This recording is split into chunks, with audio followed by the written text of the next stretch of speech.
Presumptive Democratic presidential nominee Kamala Harris is set to announce her pick for vice president. Harris will hold a rally with her running mate tomorrow in Philadelphia. Yesterday, 3 of the top contenders met with Harris at her home in D.C. They were Senator Mark Kelly and Governors Tim Walz and Josh Shapiro. Joining us now to discuss congressional reporter Michael Schnell. Michael, my money is on Shapiro. Who you got? Look, Drew, if there's anything that I have learned in covering the 2020 presidential election and really just politics at large, it's don't publicly make predictions, because 99% of the time they will be wrong, because this election and this city has been so unpredictable lately. So I will take the easy way out and say I predict it will either be Tim Walz, Josh Shapiro, or Mark Kelly, just being that reportedly they did meet with the vice president yesterday. They have soared to the top of this sort of short list that has been discussed openly in public. But in terms of the predictions, I'm keeping that to myself because, man, I don't want to look back on this later on and say, oh, she was wrong, she had a bad take. I've learned, I'm keeping it to myself. I'm sticking with Shapiro because of that first rally that's set for Tuesday in Pennsylvania, but that's just the beginning of the tour that Vice President Harris will go on with her running mate. Tell me about this crisscross she's going to do across the country. Yeah, so Pennsylvania is kicking off this multi-battleground state swing for Vice President Harris and her running mate. After Philly, they're going to head to Wisconsin, then Detroit. They're also going to hit North Carolina, Georgia, Phoenix, and Las Vegas. So, you talk about a lot of these key battleground and swing states that are essential to getting the electoral votes needed to win the election. I just named a number of them, or if not the state, then cities within those important states. So a lot of campaigning going to happen, and it seems like the Democrats want to build on this momentum that they've picked up with the switch at the top of the ticket, and B, probably the more momentum that they'll pick up with this VP candidate. So clearly they want to just keep running with it, and they're going to do that in a number of these swing states. Over the weekend, former President Trump held a rally in Atlanta describing a dystopian future of crime, chaos, and death all across the country if Harris wins. But the biggest headlines out of the rally were Trump's attacks on Georgia's Republican Governor Brian Kemp. I don't know, picking a fight with a popular governor from your own party doesn't seem like a great strategy to win a swing state that you lost last time. What say you? Yeah, no, I mean, this is not, what I'm sure Republican strategists inside and outside the Trump campaign want him to be doing at this moment. You mentioned Brian Kemp, very popular governor, somebody who recently won re-election. So definitely not the strategy to win that battleground state, which you mentioned. It's a very important battleground state, and it's one that Trump lost in the 2020 election. But look, as we have seen in the past 10 years or so, Trump will be Trump, especially when he's on the campaign trail. So we'll have to see how this affects things in Georgia.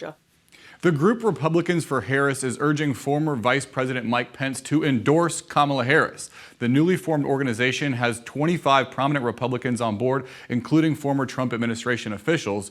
Getting Pence would be a huge coup for Team Harris. Any chance that he'd actually do that?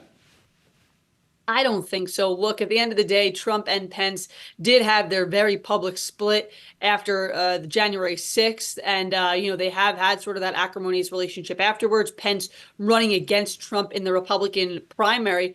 But at the end of the day, I mean, Pence is a conservative. He is as conservative as they get in a lot of areas. One issue that he has been very adamant about is abortion, and he celebrated the repeal of Roe v. Wade. He has criticized other more moderate stances on abortion that Republicans have backed. So at the end of the day, I don't see somebody like conservative Mike Pence backing Kamala Harris. Will we see him formally endorse Donald Trump? I don't know. Will we see him stump for Donald Trump? Probably not. But go as far as to endorse a Democratic candidate, I don't see that happening. But hey, we've seen weirder things in this election, so anything is possible. And even Pence staying out of it entirely could have an effect on a really tight race. But let's talk about the debate over the debate. Trump and Biden were supposed to debate on ABC on September 10th. Trump says that's no longer valid after Biden dropped out of the race, and instead is calling for a debate with Harris on September 4th on Fox.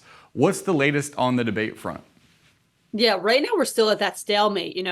Vice President Kamala Harris saying she is going to show up at that September 10th debate on ABC with or without Trump. Trump saying that he will not sit for that debate, noting that he's enmeshed in litigation with one of their anchors, George Stephanopoulos, and proposing a debate on Fox News that would have a live audience and, obviously a more friendly network to Trump.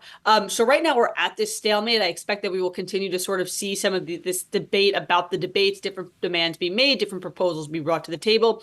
At the end of the day, I do think that we will see these two square off. I think that they want to debate one another. Each of them think that they will have the upper hand and be a better debater when push comes to shove. But at this moment, no firm plans for that. We're still seeing both sides pretty dug in.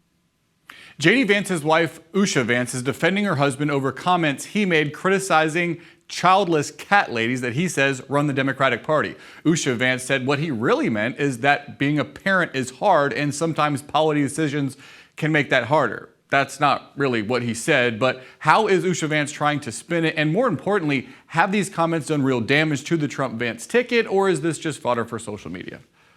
Yeah, I mean, look, the way she's trying to defend it, you said it right there. Those were her comments trying to say that, her husband meant the words in that particular way. I'll let other folks and voters decide who they believe and what they think of it. But whether or not this will affect the polls, I mean, I still think we're seeing that shake out. J.D. Vance has definitely had a difficult, is one way to put it, rollout as his VP candidacy with some folks. I've spoken to a number of House Republicans who are privately criticizing him as the pick for various reasons. He's also had previous comments be unearthed.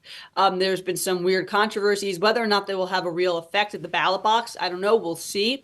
I mean, historically speaking, vice presidents haven't made that much of an impact on the ticket in terms of polling and support. And especially when you talk about Trump, I mean, he has such a strong base of support in that MAGA base. And the people who J.D. Vance was appealing to were people who are largely already in that MAGA base. So if it'll have a big effect, it doesn't look like it will. But of course, we'll have to wait and see the polls and see how things shake out. Robert F. Kennedy Jr. is admitting that he staged a bicycle accident in Central Park in New York City 10 years ago with a dead bear that he picked up on the side of the road. The independent presidential candidate spoke about the incident in a video with Roseanne Barr that he posted on social media. I can't believe I just said those words in an actual news story. What the heck? Yeah, this has been an odd story, to say the least. Robert F. Kennedy trying to it appears, get ahead of a New Yorker article that came out about him, a profile in which this anecdote was mentioned. There was actually a photo of him and the suspected bear in that profile by New York Magazine. So, just a very interesting, very bizarre story here. The 2024 election keeps getting, to use that word that had been used by a lot of other folks, weirder and weirder. There's no other way to put it. A bizarre one from RFK Jr. today. But, this has been a very bizarre election. So we'll have to see what next shoe is going to drop. All right. Thanks for coming on to discuss all the weirdness and other issues in this race. Michael Schnell. Thanks, Drew. After a chaotic end to the last academic school year, pro-Palestine activists at college campuses say they are getting ready for more protests this fall. Many schools across the country saw protests against the war in Gaza, where students demanded divestment from Israel. Graduation ceremonies were disrupted, and more than 2,000 students were arrested. But activists say fear of more repercussions isn't stopping students from bigger plans to keep fighting for the Palestinian cause on their campuses. Colleges, including Brown University and Northwestern, have agreed to some of the demonstrators' demands and promise votes this fall on whether to divest from Israel. Conversely, multiple schools, including Harvard University, have said they are no longer taking official positions on political issues, making similar moves there unlikely. And some schools have strengthened rules against campus encampments as a result of the protests earlier this year. Stocks fell sharply today as mounting concerns about the strength of the U.S. economy and the outlook for microchip production shook Wall Street. The Dow Jones Industrial Average opened with a loss of 1,100 points, dropping 2.8% after the opening bell. Global markets have been in recoil since Friday, when the federal jobs report for July came in far weaker than expected.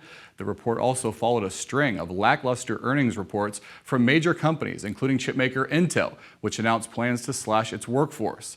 The sell-off is prompting fears of a recession and criticism of the Federal Reserve for declining to cut interest rates during its meeting last week.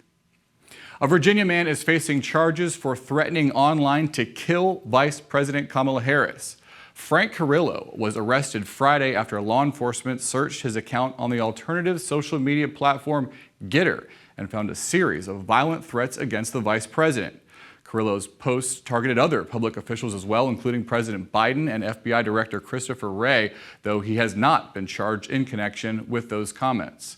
In a Friday search of Carrillo's home, federal agents seized a rifle and handgun, according to an affidavit filed in support of the arrest. This comes on the heels of the attempted assassination of former President Trump at a Pennsylvania rally, which heightened attention on threats against public officials. That's all for today's Daily Debrief. I'm Drew Petrimoulx. Be sure to like, share, and subscribe to the Hills YouTube channel, and come back here soon for the intersection between politics and policy.